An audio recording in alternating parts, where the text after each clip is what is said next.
Mis amados hermanos, saludamos a aquellos hermanos, tu hermana María Miranda, que nos ve de allá de Oklahoma, bueno, por allá, sí, de Oklahoma. Dios le bendiga a nuestra hermanita y también a nuestro hermano Héctor, que por cierto, arriba a la América. Es que le va a la América el hermano, ¿verdad? Y son excelentes siervos del Señor que conocí hace años atrás y tuvimos una buena amistad también, hasta el día de hoy, gracias a nuestro Dios. Y aquellos hermanos, además de más hermanos que nos están siguiendo por las redes sociales, el Facebook, a través del YouTube también. Así que Dios les bendiga también a todos y cada uno de ustedes. La semana pasada, de hecho, estamos hablando precisamente acerca de la bienaventuranza en cuanto a la misericordia. En Mateo capítulo 5, bienaventurados los misericordiosos, porque ellos, o sea, la razón principal por la cual se hace esta declaración de júbilo, de alegría, de dicha, de gozo,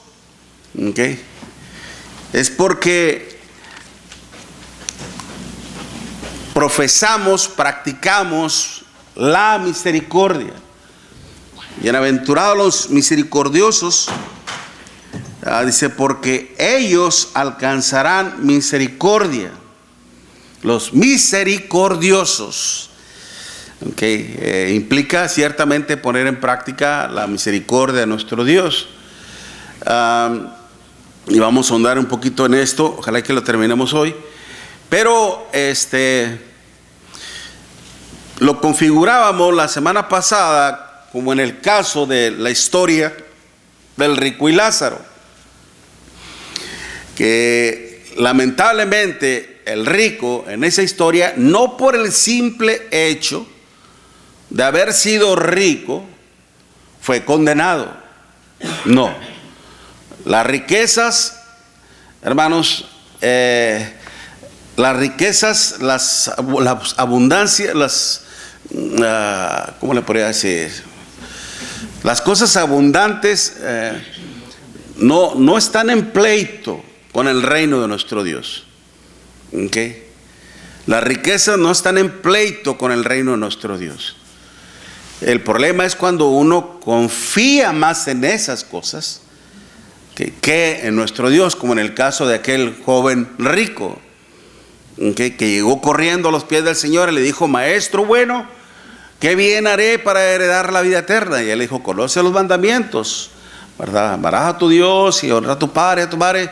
Y él le dijo: todo esto lo he guardado desde mi juventud, ¿qué más me falta? Bueno, si quieres ser perfecto, es decir, si quieres complementar las obras, anda, vende todo lo que tienes, repártelo entre los pobres y luego ven y sígueme.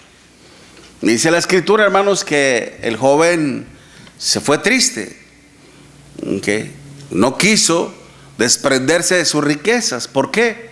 Porque su confianza estaba más en ellas que en la providencia de nuestro Dios. Ese es el problema. Pero como le decía, las riquezas no están en pleitesía con el reino de nuestro Dios. Si este rico en esta historia, hermanos, fue condenado a ese lugar, fue por sus propias obras, que fueron contrarias a la voluntad de nuestro Dios. Y una de ellas principalmente fue el hecho de no practicar la misericordia. Y lamentablemente el no haberlo hecho lo llevó a ese lugar. Decíamos nosotros, ya aplicándolo en nuestra vida, hermanos, nosotros haga de cuenta que somos el rico, porque nuestro Señor Jesucristo ya nos enriqueció a nosotros, 2 Corintios 8:9, porque ya conocéis la gracia de nuestro Señor Jesucristo, que por amor a vosotros se hizo pobre, siendo rico, para enriquecernos a nosotros. Y es obvio, hermanos, que es en un aspecto espiritual, no material, sino meramente espiritual. Nos proveyó de todo, la riqueza espiritual. no solamente nos dio de todo, sino abundantemente. Y es por eso que ahora le decía, el mundo es un Lázaro. Es su compañero de trabajo, su amiga, su amigo de la escuela, todo aquel que es su prójimo, es un Lázaro. Dígame una cosa, mis amados hermanos. Dígame una cosa. Y seamos conscientes realmente en esto. ¿En realidad usted no quiere terminar igual que el rico?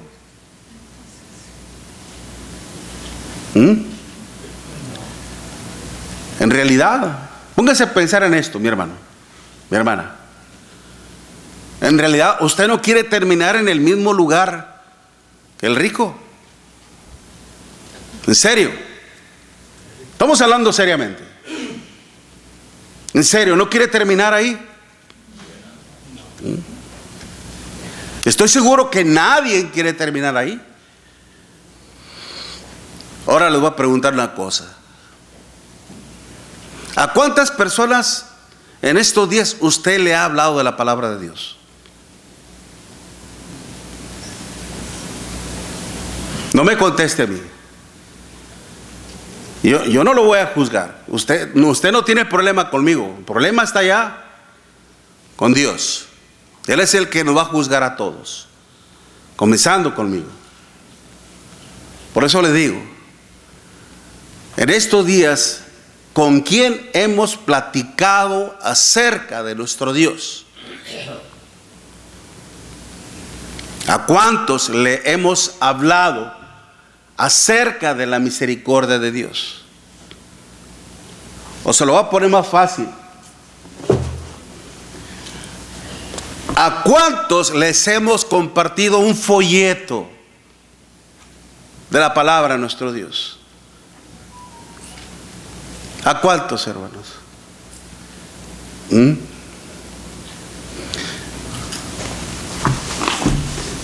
Aquí hay folletos, unos que hablan de la iglesia de Cristo, y todavía hay más allá de los que trajimos de Wichita. Este dice, ¿ha oído acerca de la iglesia de Cristo? Ok, y aquí hay bastantitos. Y estos otros nos habla acerca de la salvación insuficiente. Había hecho yo también unos que puse ahí para ver quiénes se interesaban en ellos. Hace como 3 semanas y todavía hay ahí folletos. Todavía hay ahí folletos. Es increíble que nadie agarre, o pocos han agarrado. Yo pensé que se iban a acabar como pan caliente, como decimos, ¿no? ¿Verdad? Que se acaba como pan caliente. Es como cuando sale el recién salido el bolillito, le decimos, ¿no? El pan blanquito y huele bien rico y bien sabroso, ¿no? Se acaba como pan caliente. No se ha acabado. Aquí hay folletos, hermanos. ¿A cuántos hemos repartido? ¿A cuántos les hemos dado un folleto? Acuérdense lo que dice el Señor en su palabra. Hijitos míos, no amemos de palabra ni de lengua, sino de hecho y en verdad. Y no me lo tome a mal, mi hermano. Yo lo amo en el Señor. Yo los amo en el Señor. Y es por eso que les recuerdo nuestro compromiso que tenemos en el Señor. Hay un canto que yo aprendí muy bonito allá en Chilpancingo. Una vez que fuimos a hacer una obra de evangelismo por allá, me invitaron a colaborar una vez con nuestro hermano, precisamente con nuestro hermano Julio Mesa. A él lo invitaron a impartir un seminario respecto al evangelismo. Y yo andando en Monterrey me invitó y fuimos, ¿no? Y un corito decía, quiero ver, a ver si me acuerdo bien. A Miguel allá, gloria a Dios, cuando el cielo llegue ya, y ya esté con mi Jesús. Quiero ver a Miguel allá, gloria a Dios. Y luego yo decía, quiero ver a Víctor allá, gloria a Dios. Cuando al cielo llegue ya y me encuentre con Jesús, quiero ver a Víctor allá, gloria a Dios. Y luego él decía lo mismo y mencionaba a alguien más. El otro decía lo mismo y decía a alguien más. Si ahí había ciertas discrepancias, ciertas diferencias entre hermanos, ahí se iba a topar. Porque si en realidad nos amamos, ¿en dónde queremos estar todos? En el cielo. Por eso, hermanos, en donde quiera que esté, hermanos, en donde quiera que esté, usted tiene que esforzarse. Llévese folletos, traiga folletos en su carro, traiga folletos en su lonchera. Se presta la ocasión, le entrega un folleto también. Y de esa manera, al menos, como no hay tiempo para platicar, para dialogar, al menos usted ya le está dando un folleto, ya le está hablando acerca de la iglesia de Cristo. Dirá usted, bueno, ¿y usted cuántos, hermano? Le soy sincero, francamente, ahorita donde estoy ya he repartido 3 folletos. Hasta el jefe del almacén, que me llevó a trabajar afuera, por eso no me cayó muy bien al principio. En el calorón, a organizar cables y todo, y me metió en un, ¿cómo se le llama? Esas cajas de fierro, ¿cómo se llama? Un contenedor, órale. Y platicando y todo, y ya resultó que hablamos de la edad y todo, y pues, oye, no se mira tan viejillo que digamos, para la edad que tiene. Y le soy cristiano. Es cristiano, sí, de la iglesia. Y empezamos a platicar. No, mire qué bien. Dijo, yo casi no leo la Biblia. Eso es lo de menos va a ver. El día siguiente, ¿qué cree? 2 folletos. De la iglesia de Cristo. Esos 2. Y si tiene alguna duda, llámeme, platicamos. Mire, transmitimos por YouTube, transmitimos por Facebook. Vamos a hablar de Cristo, hermanos. Esa es la idea. Porque ya se hace su vecina, su vecino, su compañero de trabajo, con cualquier persona. Tenemos que compartir la palabra de nuestro Dios, principalmente con nuestros hijos, con los que más amamos, con nuestros hijos, con nuestra familia, con nuestros parientes, con todo el mundo. Tenemos que hacerlo. Eso es practicar la misericordia. Mire, vaya conmigo precisamente en Lucas capítulo 10.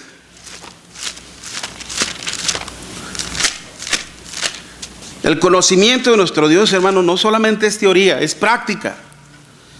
Lucas capítulo 10, versículo 25. Lucas capítulo 10, versículo 25. He aquí un intérprete de la ley se levantó y dijo para probarle a nuestro Señor Jesucristo: Maestro, ¿haciendo qué cosa heredaré la vida eterna? Poniendo a prueba al Señor. Cuando se habla de un intérprete de la ley, hermanos, era un copista y uno que traducía la ley. Él dijo: ¿qué está escrito en la ley? ¿Cómo lees? ¿Cómo la interpretas tú? Aquel respondió y dijo: amarás al Señor tu Dios con todo tu corazón y con toda tu alma y con todas tus fuerzas y con toda tu mente, y a tu prójimo como a ti mismo. Y él le dijo, o sea, al Señor: bien, has respondido. ¿Ahora qué? Haz esto y vivirás. Pero él, queriendo justificarse a sí mismo, es decir, queriéndose excusar de alguna manera, porque su conciencia le empezó a acusar.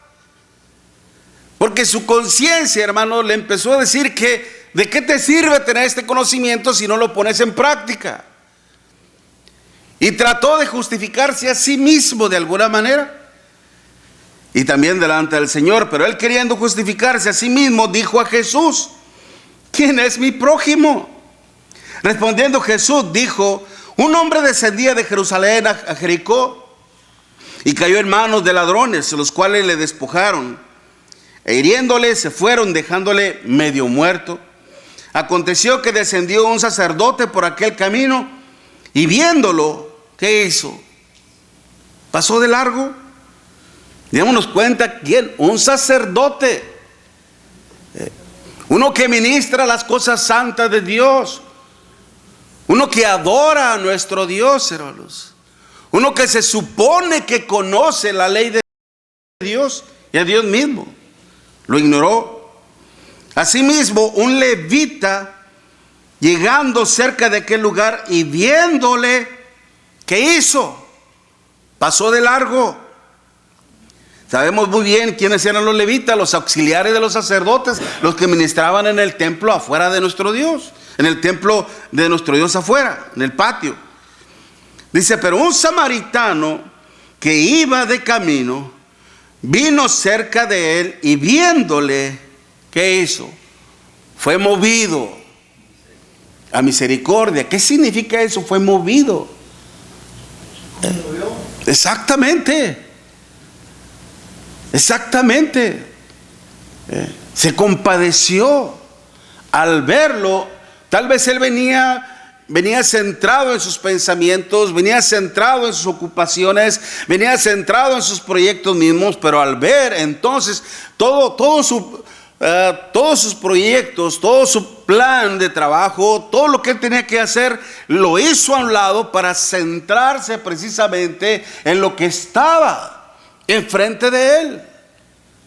Miró a aquella persona en desgracia, en desdicha, en gran necesidad. Dice que fue movido, dejó lo que tenía que hacer para atender urgentemente a lo que estaba viendo. ¿Me expliqué bien, hermanos?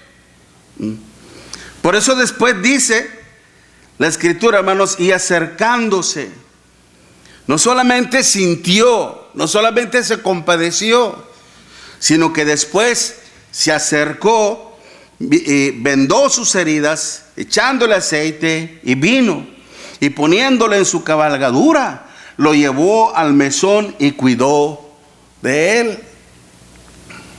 Y todavía no acaba eso. Otro día al partir sacó 2 denarios y los dio al mesonero y le dijo: cuídamele, y todo lo que gastes de más yo te lo pagaré cuando regrese. ¿Quién pues, dice nuestro Señor Jesucristo, quién pues de estos 3 te parece que fue el prójimo del que cayó en las manos de los ladrones?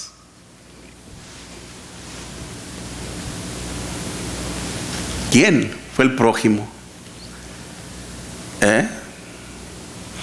Del que estaba en desgracia, del que estaba en desdicha. ¿Quién fue su prójimo? ¿Quién fue el que le asistió? ¿Quién fue el que le socorrió? ¿Quién fue el que le ayudó? ¿Se da cuenta? Y él dijo: el que usó misericordia con él.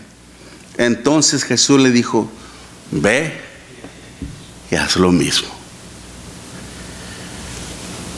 Haz lo mismo.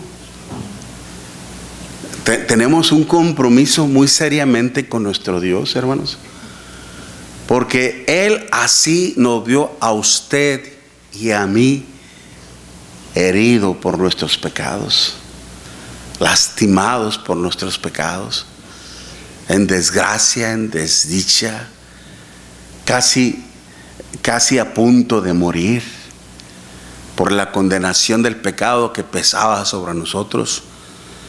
Y Dios tuvo piedad y misericordia de todos y cada uno de nosotros y de todo este mundo, de toda esta humanidad. Él, principalmente, nuestro Dios, mi hermano, fue nuestro prójimo. ¿Sí entendemos, hermanos, esto? ¿Quién fue nuestro prójimo? Dios. Pablo en sus propias palabras decía: pero Dios, que es rico en misericordia, por su gran amor con que nos amó, aun estando nosotros muertos en pecado, nos dio vida juntamente con Cristo. Por gracia sois salvos. Dice, pero Dios, que es rico en misericordia. Me ha tocado ver precisamente en este día, cuando veníamos, dos carros o dos vehículos que traían precisamente esa cruz, ¿ok? Bueno, vamos a darle así y así, y la cruz ahí pintadita, igual, y luego dice misericordia. ¿Ha visto usted ese logo, esa calcamonía que traen algunos carros? Cruz igual a misericordia. ¿Es cierto eso? Es cierto. Es cierto, porque Dios mostró su amor para con nosotros, en que siendo aún pecadores, Cristo murió por nosotros. Romanos capítulo 5, versículo 8. Él tuvo piedad y misericordia de todos nosotros. Pero ahora, ¿qué es lo que Él espera? Precisamente, hermanos, los que debían de hacerlo, un sacerdote, uno que ministraba las cosas santas de nuestro Dios, y uno que estaba, no solamente era un representante de Dios para el pueblo, sino también era un representante del pueblo para Dios.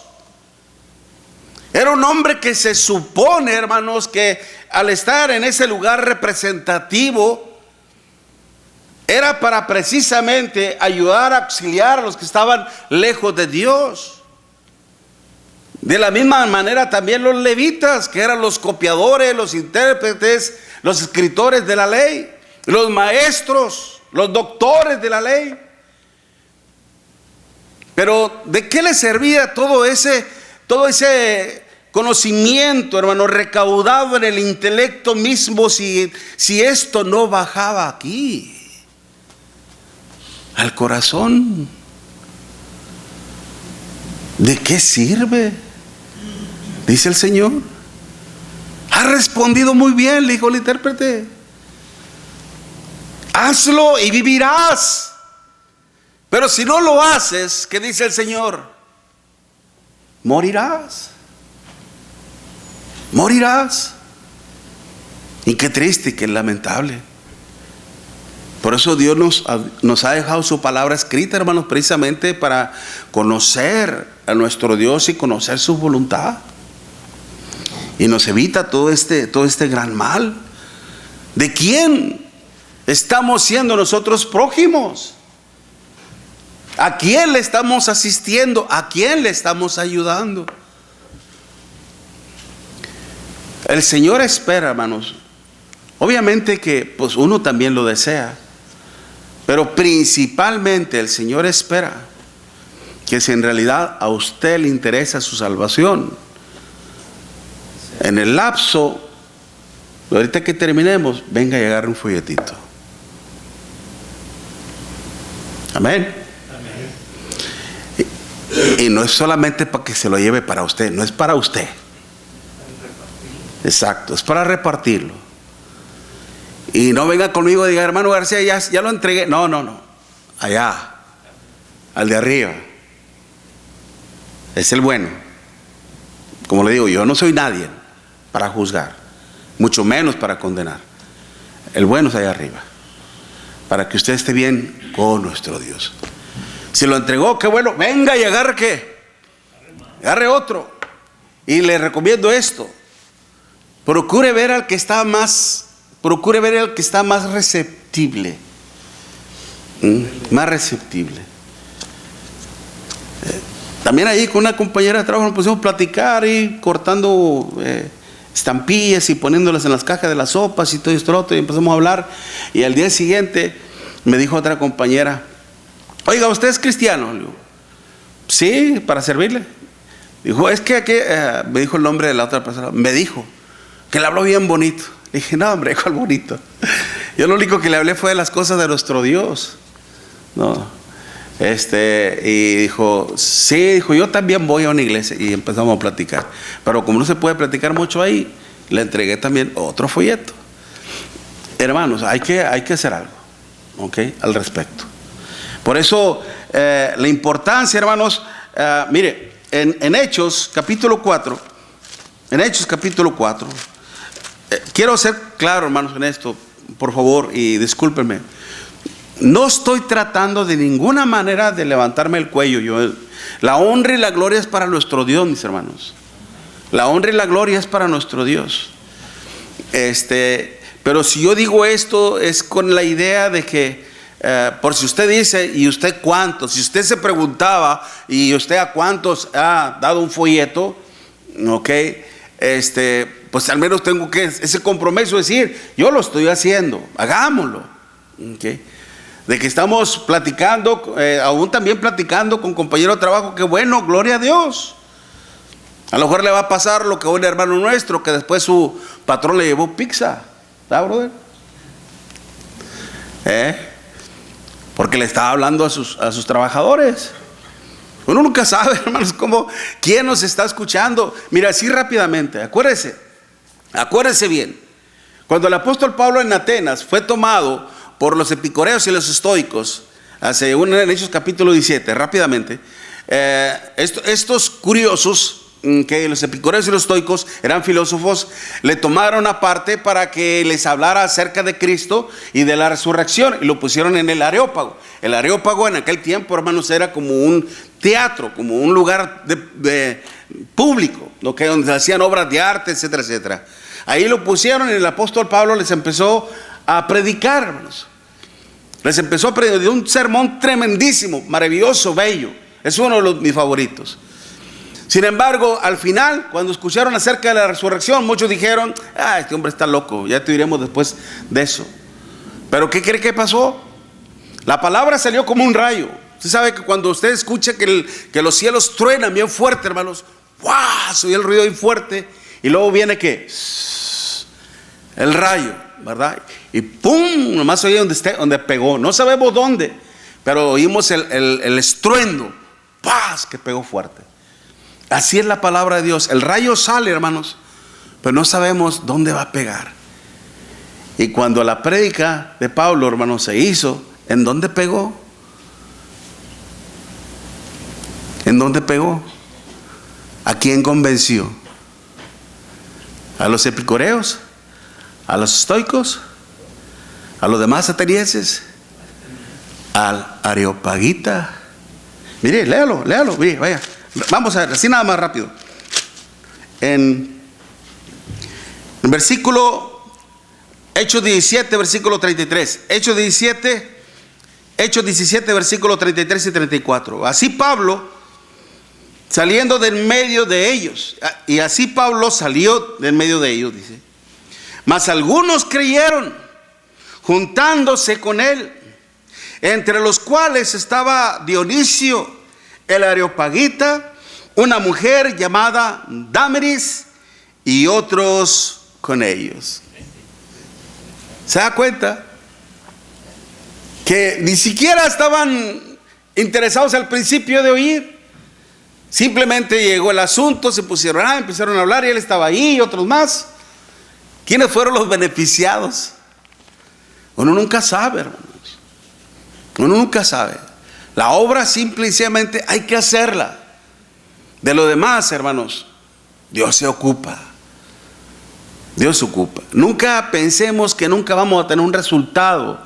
Los resultados dejémoselo a nuestro Dios. Pablo decía, yo planté, Apolo regó, pero el crecimiento, ¿quién lo da? Dios. ¿Okay? Por eso, en Hechos, ahora regresando al punto de la misericordia, en Hechos capítulo 4, versículo 32, Hechos capítulo 4, versículo 32, dice, y la multitud de los que habían creído eran de un corazón y un alma, y ninguno decía ser suyo propio nada de lo que poseían, sino que tenían todas las cosas en común. Y con gran poder los apóstoles daban testimonio de ellos. ¿Dice la escritura? Dice así. ¿Los apóstoles daban testimonio de sí mismos? No, ¿de qué? De la resurrección del Señor Jesús, es decir, del Evangelio. Y abundante gracia era sobre todos ellos. Así que no había entre ellos ningún necesitado, porque todos los que poseían heredades o casas las vendían y traían el precio de lo vendido y lo ponían a los pies de los apóstoles, y se repartían cada uno según su necesidad. Y José, hermanos, llamado Bernabé, a quien los apóstoles pusieron por sobrenombre Bernabé, que traducido es hijo de consolación, levita, natural de Chipre, como tenía una heredad, la vendió y trajo el precio y lo puso a los pies de los apóstoles. Es maravilloso, Aún también Bernabé se convirtió en un prójimo para los demás. Dese cuenta, el prójimo no siempre es aquel que está a su lado. Usted es el prójimo de aquel que está en desgracia, en desdicha. En aquel tiempo ciertamente hacían esto, hermanos. Recordemos que en los primeros días del cristianismo la iglesia apenas estaba en una edad infantil, llamémosle así, infantil, pequeña, que apenas se iba formando, y es por eso que estaban obrando de esa manera, hasta que una vez ya maduró, hermanos, hizo joven, por decir así. Por eso, ya que en las epístolas del apóstol Pablo vemos las ofrendas, vemos ya las congregaciones reunidas, que ya vemos a los romanos, ya vemos a los de Gálatas, a los de Éfeso, Filipenses, Colosenses y demás, hermanos.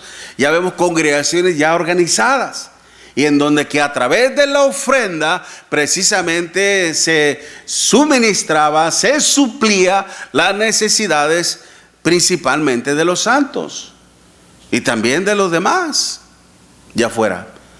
Por algo el apóstol Pablo dice en Gálatas capítulo 6, no nos cansemos pues de hacer el bien, porque a su tiempo, ¿qué dice? Segaremos. Así que mientras tengamos oportunidad, hagamos bien a todos, mayormente a los de la familia de la fe. Por eso es hermoso, hermanos, ciertamente practicar esto, porque no hay nada más hermoso, hermanos, en un sentido, ¿cómo les podría decir? Interna, internamente, hablando de una cuestión, llamémosle moral, espiritual, o pongamos una cosa muy hermosa. Una de las cosas muy hermosas precisamente es estar en paz, mi hermanito Víctor, pero con tu propia conciencia. Con tu propia conciencia. ¿No cree usted esto? Que tu conciencia no te esté acusando. Cuando hemos hecho algo indebido, hermanos, ahí está como un martillo la conciencia. Te equivocaste, no debiste haber hecho. Y ahí está como martillándonos, hasta el sueño nos roba. Y hasta a veces el apetito, aunque a mí le cueste mucho trabajo quitarme el apetito, pero me preocupa. Y después yo me acuerdo que dicen que las penas con pan son buenas, ¿no? Pero bueno, pero no, sí cuando la cuestión es grave, hermanos, hasta el apetito se le quita a uno. Pero y cuando nos equivocamos, nunca pretenda justificarse. Es que aquello, es que el otro, es que así, nada. A Dios no podemos engañarlo, hermanos. A Dios no podemos engañarlo. El pecado nunca se va a justificar de ninguna otra manera. Él me provocó, Él esto. Nada. Nada, hermanos. ¿Ok? Simple y sencillamente reconocer nuestra falta delante de Dios, humillarnos ante Él y pedirle perdón. Es la única forma de cómo Dios nos justifica. Así como lo hizo el rey David. He pecado contra ti. He pecado contra ti. Lávame con hisopo, dice el rey David. He perdido el gozo de la salvación en el Salmo 51. Por eso, hermanos, si queremos irnos de este lugar sin que nuestra conciencia después nos esté martillando duramente en ese lugar de tormento, pongamos en práctica la misericordia. Acuérdense lo que mismo el apóstol Pablo decía en Hechos capítulo 20, versículo 35. Más bienaventurado es dar que recibir. Y estas obviamente van con las palabras mismas de nuestro Señor Jesucristo. Bienaventurados los misericordiosos, porque ellos recibirán misericordia. Ahora, ¿cuándo? Cuando ahí dice, les había dicho el domingo pasado, cuando dice recibirán, ¿en qué tiempo está? ¿Pasado, presente o futuro? Futuro. Recibirán misericordia. ¿Cuándo? ¿En qué momento, hermanos? En el momento en que venga nuestro Señor Jesucristo. Cuando Él venga a juzgar a los vivos y a los muertos en su manifestación y con su reino. Segunda de Timoteo capítulo 4 versículo 1. Eso le decía el apóstol a Timoteo. Te encarezco delante de Dios y el Señor Jesucristo, que juzgará a los vivos y a los muertos en su manifestación y con su reino. Y ahí, hermanos, si vamos a ser juzgados también, como dice el apóstol Pedro también, porque el buen juez por su propia casa empieza.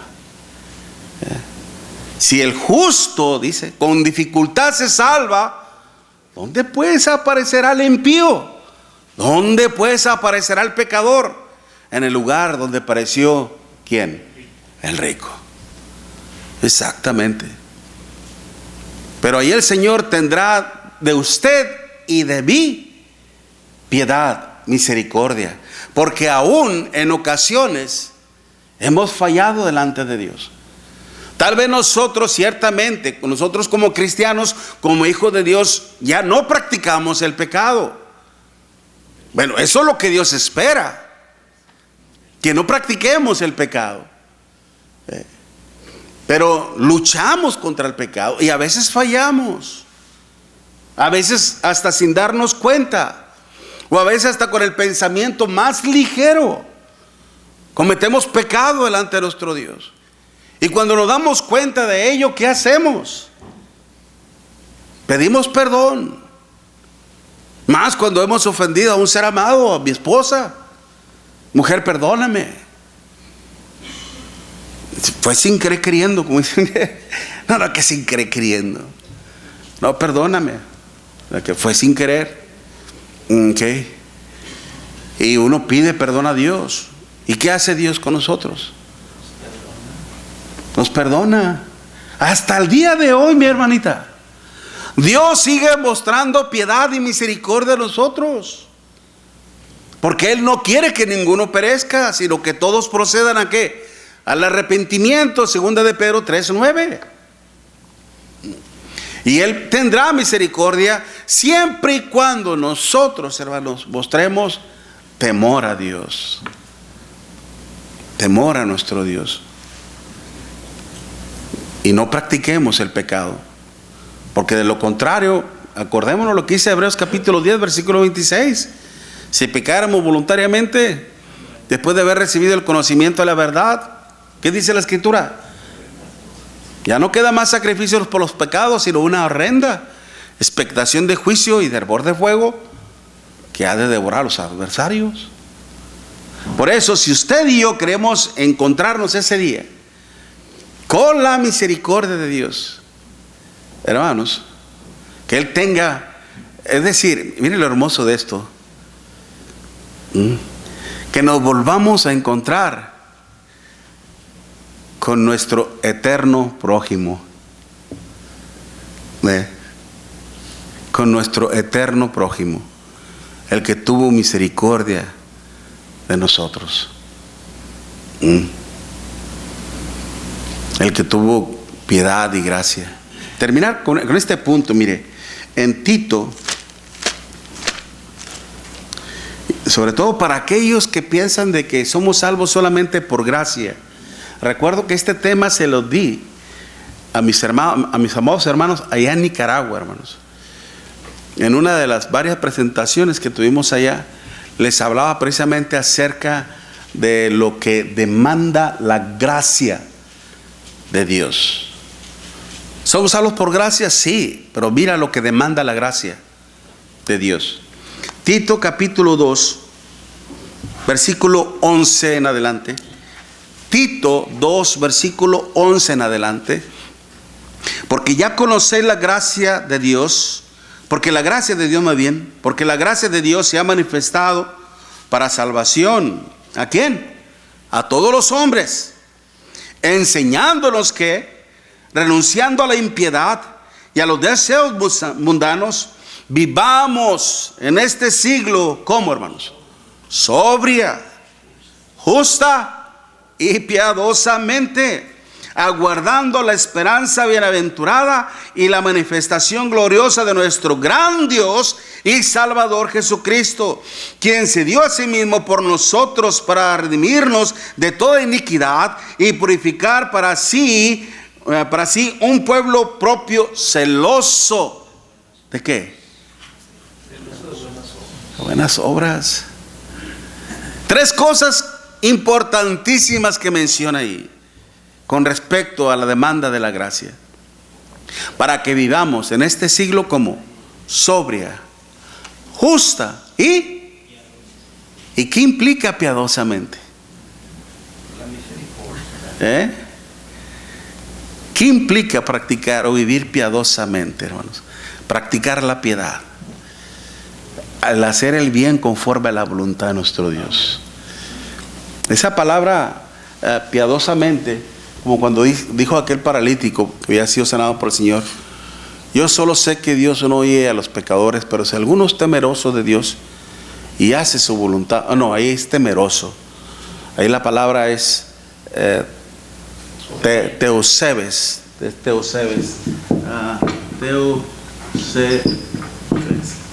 Conforme al temor a nuestro Dios. Y la piedad es, déjeme ver, lo tenía apuntado yo aquí.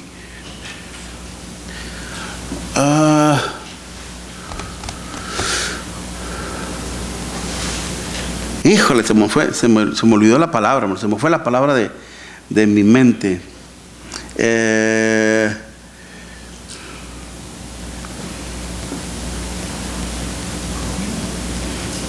Bueno, déjeme la tarea, porque ya se me fue. Ok. Ok, pero piadosamente es teniendo precisamente mostrar piedad, mostrar bondad, mostrar misericordia, ok, hacia el prójimo mismo. Y de esta manera por ejemplo, tres características que describen a la iglesia de Cristo. Hemos hablado de estas anteriormente.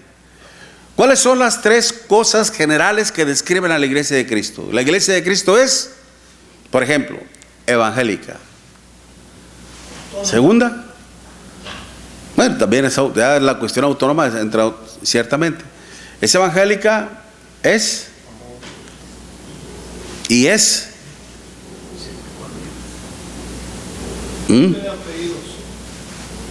no tiene apellido, bueno, también tiene apellido. Ok. Una iglesia que practica la palabra, ok. Una iglesia que pone en práctica, que pone en práctica la palabra de nuestro Dios, ¿sí? Y que era lo que hacía la iglesia del primer siglo. Predicaba el evangelio, ok, ¿verdad? Y dice que perseveraban en la doctrina de los apóstoles. Eran perseverantes en ¿qué? En la doctrina, ok, y que tenían comunión unos con otros, okay, la bondad, la benevolencia. ¿Ok? Entonces, precisamente, el practicar la benevolencia es parte de la piedad. ¿Ok? Entonces, por eso mismo, hermanos, este compromiso, si nosotros ciertamente ponemos en práctica la misericordia de nuestro Dios, nos convertimos en un prójimo para alguien más, el día en que el Señor nos llame, óigalo bien, el día que el Señor nos llame, ¿okay? ¿Qué va a pasar? ¿Vamos a despertar en una llama de fuego? O el día en que fallezcamos, que vengan los ángeles, mi hermana. Porque cuando el rico, cuando el Lázaro murió, hermanos, ¿qué pasó? Vinieron los ángeles por él y se lo llevaron. Y nada más fue sepultado, pero al abrir los ojos ya se encontraba en una llama de fuego. Solo Dios sabe lo que va a pasar, pero usted y yo sí sabemos, porque nuestros hechos lo están diciendo. Amén.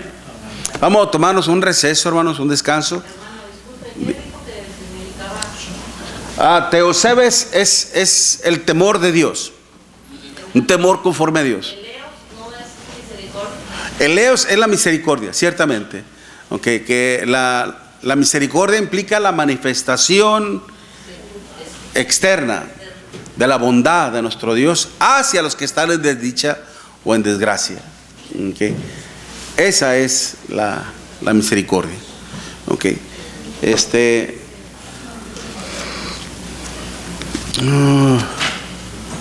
Oye, estoy buscando un texto que mencione la piedad.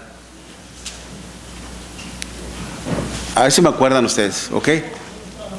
Dios los bendiga, hermanos. Vamos a tomar un receso, luego regresamos a la adoración a nuestro Dios, hermanos. Bendiciones.